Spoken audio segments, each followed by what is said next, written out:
Okay, so if you were like me as a teenager, you eventually grew to love Disney movies. And one of the Disney movies that I became hyperfixated with was, of course, Alice in Wonderland, the cult classic, everyone loves it, the Lewis Carroll original. And so, with the new Descendants movie Rise of Red coming out, I figured, oh my gosh, how amazing. We'll get to see the Queen of Hearts and everyone directly portrayed in the movie. Except that's not what happened. Instead, we were given this. Okay, listen, I am not a hater, okay? I think Rita did an amazing job in the role, and honestly, she was a really solid pick.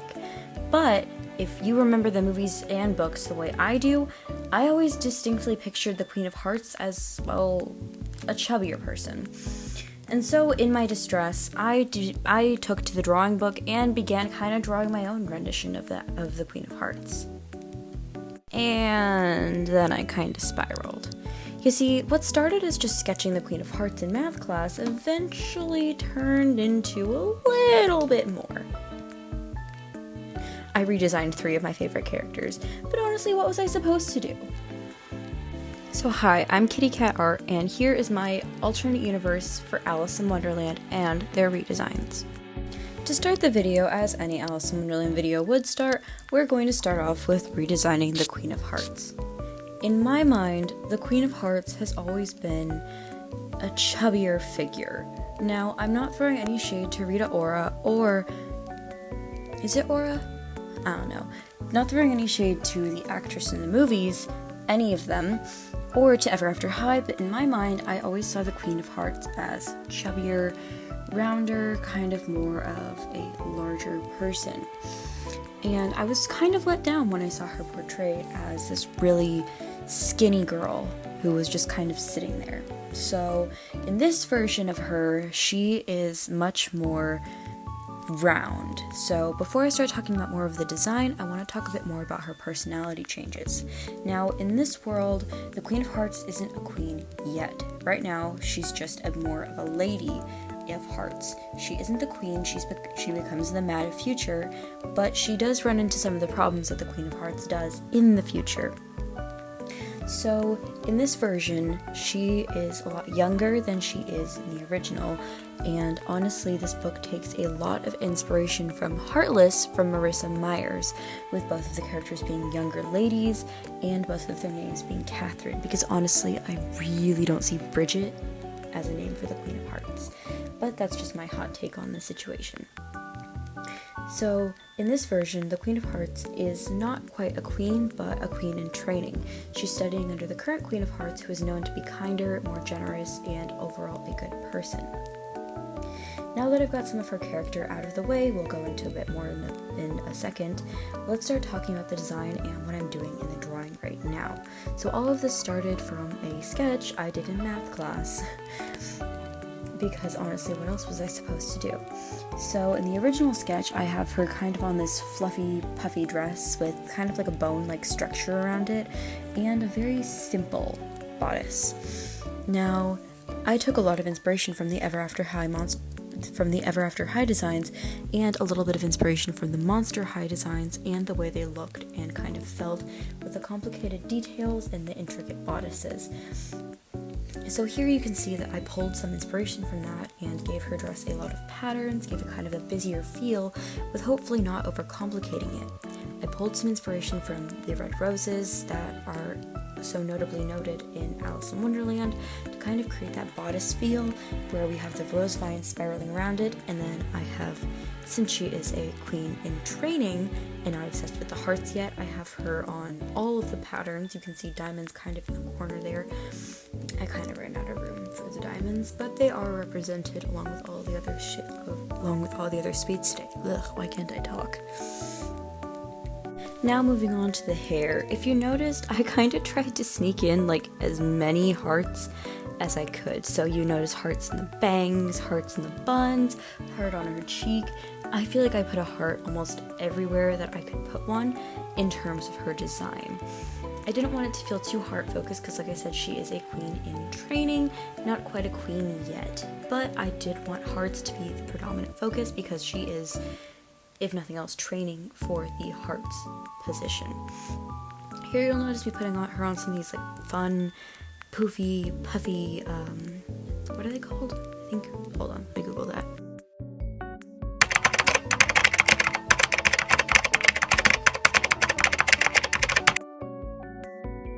Alright, we got that. So we got her on a nice heart petticoat. Okay, I'm gonna be so real with you guys. The hands were a struggle. I know. A lot of artists deeply struggle with hands, and I am not immune to that. The hands were not my favorite thing. So for her skin tone, I decided to kind of go with a neutral tannish shade because I'm not a huge fan of the neon red nor the pasty white. And then her hair was a bit of a struggle for me because I love multicolored hair. It is one of my favorite things in the world.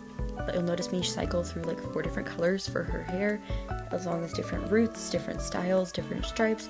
Eventually I ended up putting her on this cherry coke hair that I really like. And then you'll notice me kind of giving her a nice ombre kind of feeling to her vibes. I really like that effect on her. The thorns on this corset were the death of me. I kid you not. It looked super fast on the sketch here, but I swear to you these took too long. And then I debated for a little while whether to make her skirt black and white and black, all different things, which didn't show in this speed paint, but that was not fun. Here I'm just changing a few outlines because artists do as artists do. But back on to her AU. So in this AU, the Queen of Hearts is a very generous person, and Catherine is very kind. She works alongside Alice, who is a newcomer to her world, but we'll touch on Alice while I redraw her, and she works along the Cheshire Cat, who is an enemy of the nation. Well, not exactly. It's extremely complicated, but again, we'll get into that when we get into Cheshire Cat and her whole segment. But overall, Catherine is an extremely sweet girl, beloved by many, and a huge fan favorite in this redrawn series that I'm never going to make. And without further ado, ladies, gents, and everything else under the sun, I would like to present to you all the Queen of Hearts redesigned, also known as Catherine Hearts.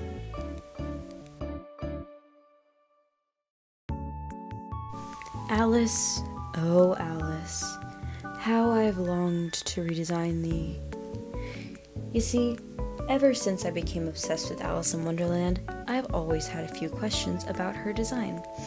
One of them namely being why she doesn't look like a child.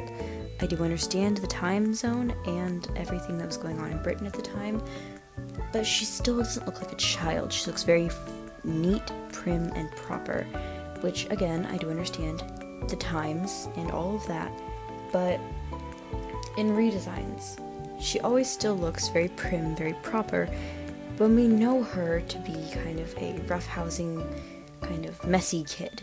So in this AU, Alice wanted to go to Wonderland. She was very mischievous, kind of an explorer who did her own thing and never really took no as an answer. Think of it as like in Alice the Explorer AU.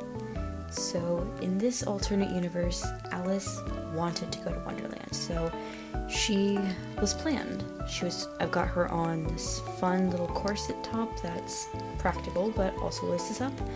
I've got her on some pockets because even though I know it's not time accurate, pockets are a lifesaver. Finally, I've got her on some mess.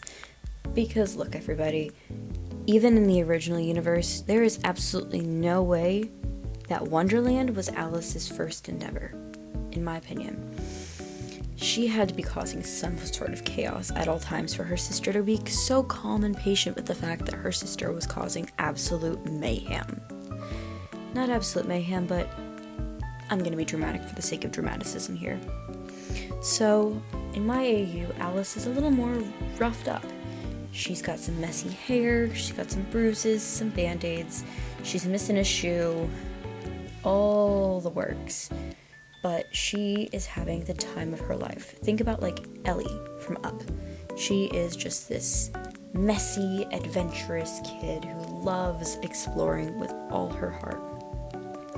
So in this AU, Alice meant to stumble upon Wonderland. She meets the Queen of Hearts, or Catherine at the time, and causes her quite a bit of mayhem. Think of her kind of as like a troublemaker, mischievous, all the things. So in this timeline, Alice loves to cause the Queen of Hearts just a little bit of mayhem, whether it be stealing her tarts, just giving her a bit of grief. She loves it. So Alice kind of is the prankster of the kingdom, taking the place of Cheshire Cat, who in my AU plays a much bigger role than just a troublemaker. But we'll get on to the Cheshire Cat later in this video. For now, I want to focus on Alice, and to me, what kind of role she plays in this AU. Has anyone here watched Gravity Falls? I imagine they have, if they're into Alice in Wonderland the way I am. If you've seen Gravity Falls, you know the kind of role that Mabel plays. She's playful, mischievous, but she always has the best intention at heart. That's how I see Alice in this universe. She doesn't mean to make half the trouble that she ends up making for other people.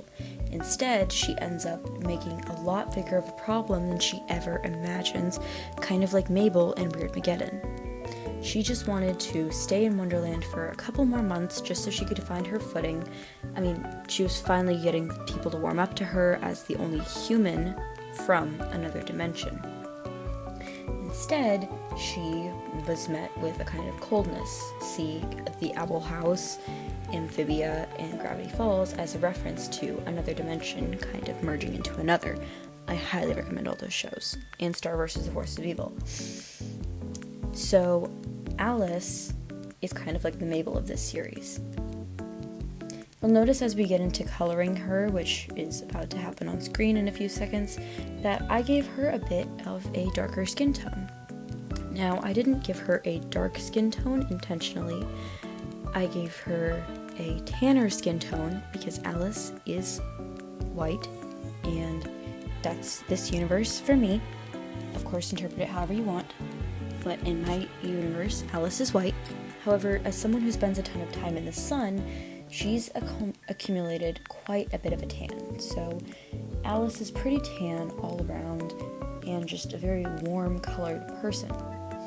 So with all that in mind, she has a bit of tan. I've got all her colors, and her bruises and rough patches are this nice shade of purple that I add on soon. And overall, Alice's design is one of my favorites that I did, because I love this kind of mischievous, childlike energy that I have her on. She looks like she's about to mess up somebody's life, dude. Alice is absolutely one of my favorites, but I also think her name, if we're sprucing up everything, should also get a little bit of, well, a spruce up. So in this universe, her name isn't Alice, rather it's Allison. So everyone with a warm welcome and just a little bit more shading. There we go. Shading. I'm voicing this over afterwards, by the way, and I'm so tired. I would like to present to everybody Allison, better known as Allie from Wonderland.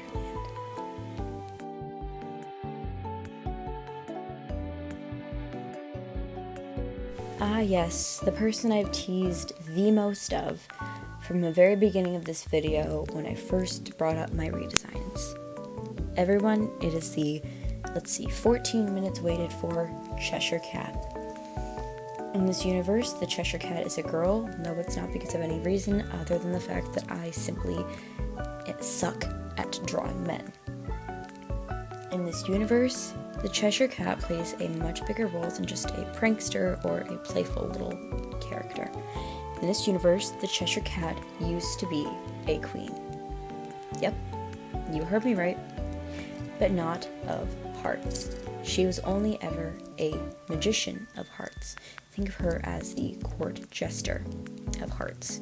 However, she was queen of another different kingdom that I don't quite have a name for yet. If you can think of the kingdom that the Cheshire Cat would be the queen of, please let me know in the comments. I was thinking the Queen of Chaos, but that feels a little basic, so if anyone has any ideas, please tell me in the comments below.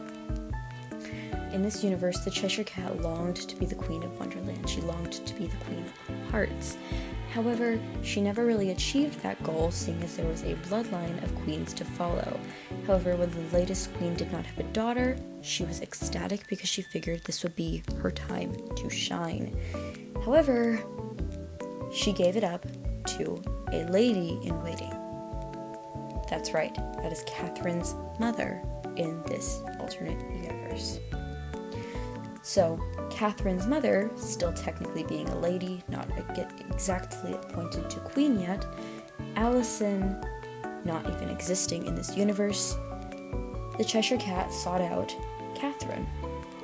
She took over the role as mother, as her mother, I'm just going to call her mom Lady Catherine for now, as her mother Lady Catherine was too busy acting as queen to be able to take care of her daughter. With her out of the way, Cheshire began to act as her mother, her mentor, and her friend, essentially infiltrating the throne from the inside. Now that that's out of the way, let's start to talk about the actual redesign. In this alternate universe, I wanted her to be a MILF. No reason in particular. I simply wanted to draw her like that. I took a lot of inspiration from this picture I have in the bottom left corner of her turning into ribbons. Well, him turning into ribbons. The Cheshire Cat, to me, has so many different faces and so many bright colors that I simply couldn't capture them all, and while I do love the Ever After High design, I didn't want to go with that sort of muted purple color palette. So instead, I pulled inspiration from the original Cheshire Cat turning into ribbons. I loved this concept, I loved it for a cat with how cats play with ribbons, and I loved it for this character. It kind of shows her fraying around the arms, fraying around the ankles, and it symbolizes all that she could have been. Next, you'll notice that a lot of her garments are either ripped or torn.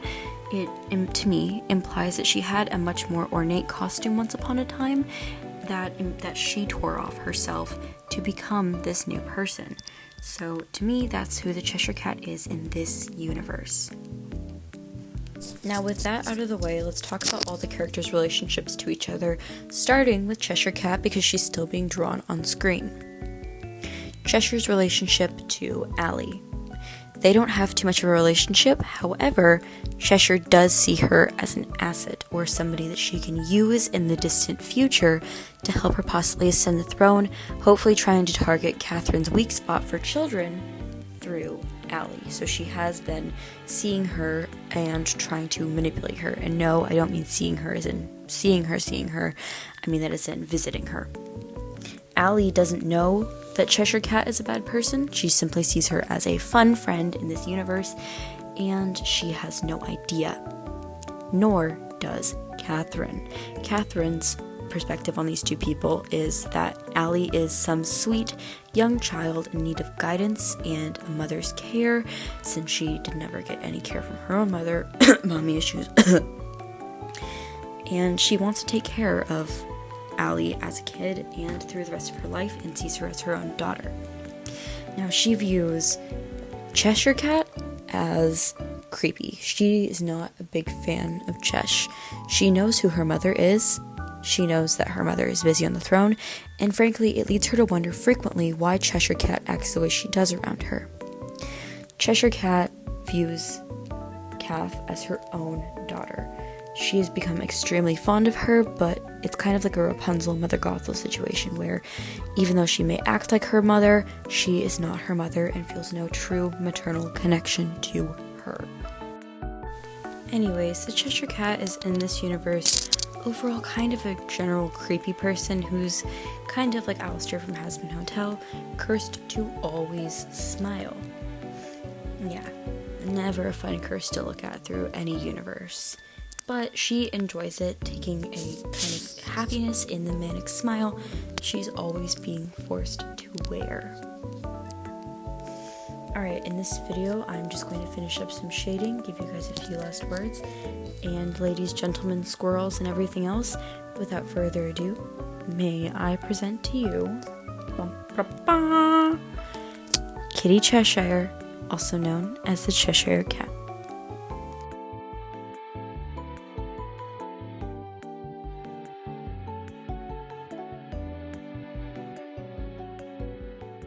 Boy oh boy, has it sure been a video.